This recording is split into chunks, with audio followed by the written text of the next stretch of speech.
10 ans, elle se retrouve dans la rue, sa sœur, elle et sa mère. Originaire de l'Ouganda, âgée de 30 ans, elle se retrouve aux États-Unis et détentrice de plusieurs entreprises qui font des millions de dollars. De qui il s'agit? Aujourd'hui, je vais vous parler d'une femme qui m'inspire beaucoup, qui je crois aussi va vous inspirer, surtout si vous êtes immigrant dans le pays où vous êtes, que ce soit aux États-Unis, en France, un peu partout dans le monde. Cette vidéo va vous parler. On se dit à tout à l'heure.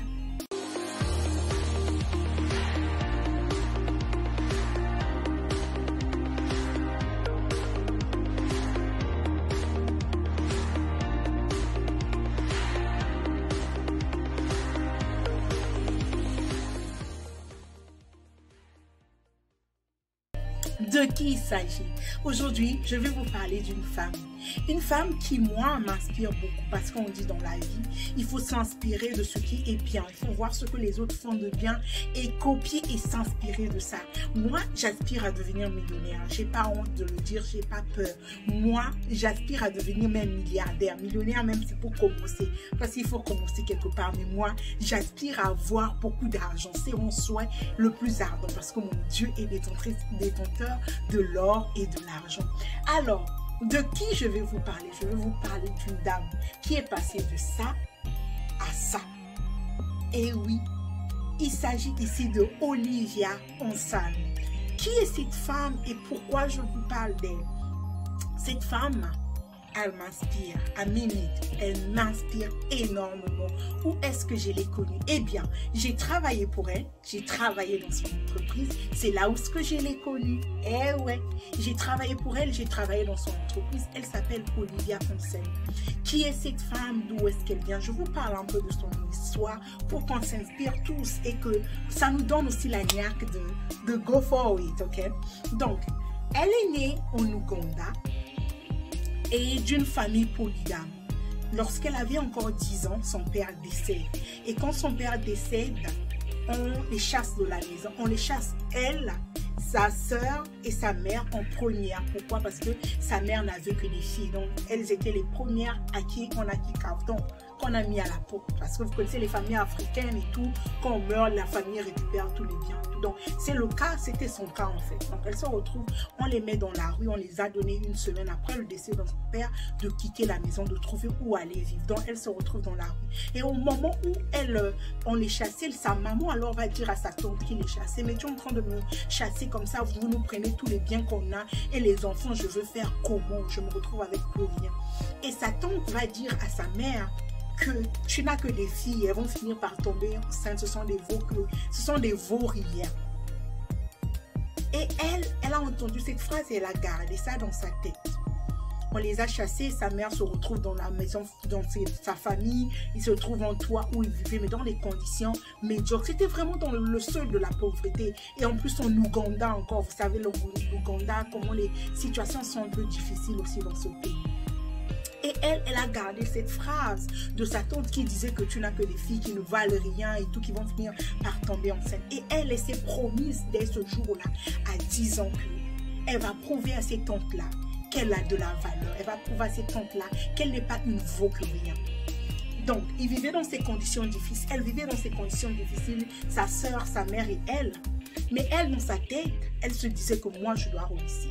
C'était en fait sa pensée qu'elle nourrissait encore et encore. Elle dit même qu'elle manifestait, elle visualisait sans se rendre compte. Donc, des fois, ils sont couchés là au sol parce qu'ils dormaient qu'au sol. 5 personnes au sol.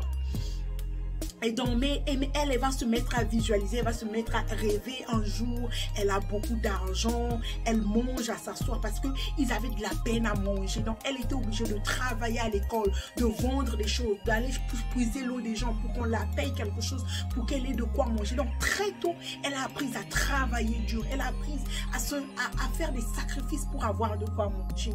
Donc, des fois, elle va s'asseoir, coucher sur sa natte, elle va s'imaginer, elle a beaucoup d'argent et elle peut s'acheter autant de poulet qu'elle veut manger. Parce que vous vous rappelez, ceux qui ont grandi à l'époque, le poulet, c'était le plat des riches. Donc, c'est ce qu'elle faisait tout le temps. Elle va s'imaginer. Et une fois, elle a commencé à s'imaginer, à se dire, bon, ce que j'imagine là, il me faut combien pour réaliser mon rêve? Et une fois, elle s'est dit, quand je vais avoir 25 ans, il faut que j'ai au moins $1 million.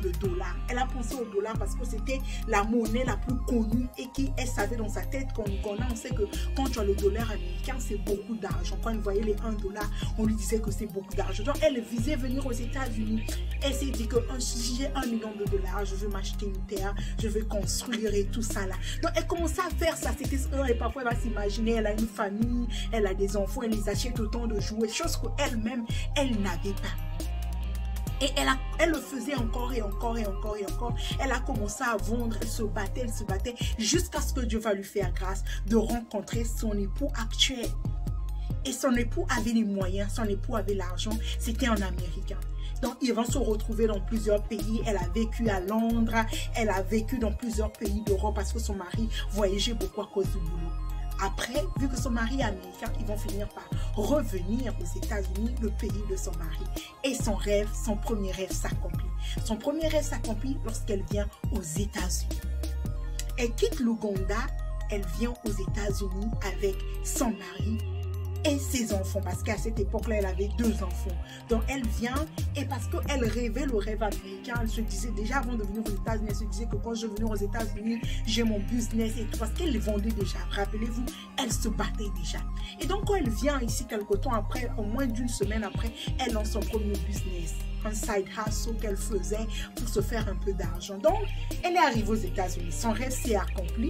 Elle se retrouve dans sa zone de confort. Donc, elle vendait toujours des choses ici et là, mais elle ne s'y mettait pas trop par fond parce que son mari avait les moyens, son mari avait l'argent. Donc, elle se disait, bon, le succès de mon mari, c'est mon succès et tout. Et en 2014, son mari va perdre son boulot. Et quand son mari perd son boulot, là, tout en elle commence à bouger. Elle se rend compte que le succès de son mari n'était pas son succès. Elle commence à se dire, mais s'il perd son boulot, comment on va vivre? Qu'est-ce qu'on va faire pour nourrir les enfants? Parce qu'ils en avaient déjà 2. C'est là où elle se dit que non, l'argent de mon mari n'est pas mon argent. Et elle se rappelle d'où elle vient. Et elle dit même que la première des choses à faire, c'est de ne pas se permettre d'être dans sa zone de confort. Parce que quand on arrive dans notre zone de confort, on a déjà ce qu'on veut, on ne fait plus trop d'efforts. Elle se rappelle qu'elle a grandi dans la pauvreté, elle se rappelle qu'elle se battait pour avoir de quoi manger, elle se rappelle de tout ce qu'elle a vécu au Ouganda et elle utilise ça comme force. Elle se promet, elle se rappelle les paroles de sa tante et elle se promet qu'ils ne doivent plus jamais manquer de l'argent. Et elle se promet que ses enfants doivent vivre dans le confort. Parce que quand son mari a perdu le boulot, elle s'est dit, mais il va arriver que mes enfants peuvent aussi vivre la situation que moi j'ai vécue. Donc elle ne le souhaitait pas, elle ne le voulait pas. Elle se met alors à travailler à fond. Et elle crée dans ses side hustles, elle cherche, elle continue à le faire maintenant plus à fond. Et elle crée une entreprise que je vous mettrai la photo ici, qu'on appelle AMA, donc AMA, on appelle ça ici AMA, ici à Pittsburgh, dans mon état où je suis, parce que c'est ici qu'elle vit cette dame-là. C'est là où j'ai travaillé pour elle, où on s'occupe d'avant, c'est une entreprise qui s'occupe des personnes malades mentales et tout. Donc, elle crée cette entreprise-là parce qu'ici aux États-Unis, la santé, si tu as une maison une maison d'aide et tout, tu te fais beaucoup d'argent. Donc, elle devient millionnaire là.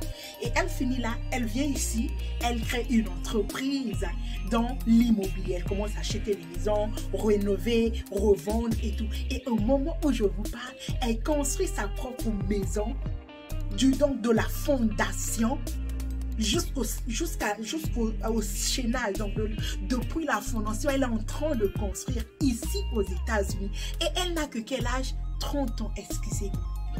Elle est venue aux États-Unis comme immigrante parce qu'elle n'est pas des États-Unis.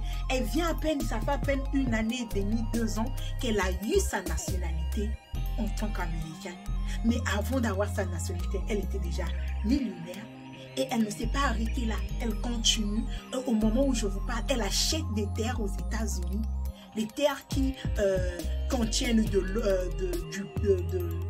du pétrole et tout. Elle est à la recherche de ce genre de terre-là aux États-Unis.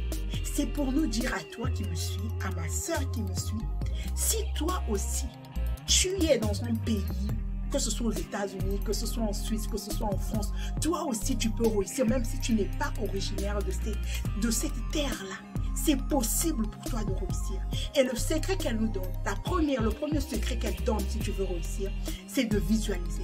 Et les films mentaux, l'image mentale, nourrit cette image-là. De temps en temps, visualise et focus sur ça. Et dis même, sois obsédé de ton projet jusqu'à ce qu'il s'accomplisse. La seconde chose, le second secret qu'elle nous donne pour réussir, c'est ne jamais se mettre dans sa zone de confort. Ne jamais se mettre dans sa zone de confort. Et le troisième secret qu'elle nous donne, c'est de se faire une promesse que by fire, by force, on va réussir et se mettre au travail. Soyez disciplinés et travaillez, vous allez y arriver. Donc aujourd'hui, je voulais juste vous parler de cette femme extraordinaire que j'aime beaucoup, que j'admire beaucoup. Et elle a ses défauts, certes, mais en tout cas, moi, elle m'inspire. Et j'espère aussi que cette vidéo vous fera du bien. J'espère aussi, comme moi, que cette vidéo va vous inspirer. D'ici là, portez-vous bien et surtout, n'hésitez pas de vous abonner parce que nous allons encore parler de ces femmes-là qui changent le game aux États-Unis très prochainement. Donc, activez la cloche de notification pour ne rien rater. Si vous voulez vous lancer en ligne, n'hésitez pas aussi de me contacter. Je vous mettrai les liens de Olivia en barre d'informations. Vous pourrez vous abonner aussi sur sa chaîne et on se dit à très bientôt. Rappelle-toi que tu peux le faire, tu vas le faire et tu dois le faire. Bye bye, my game changers. Bisous.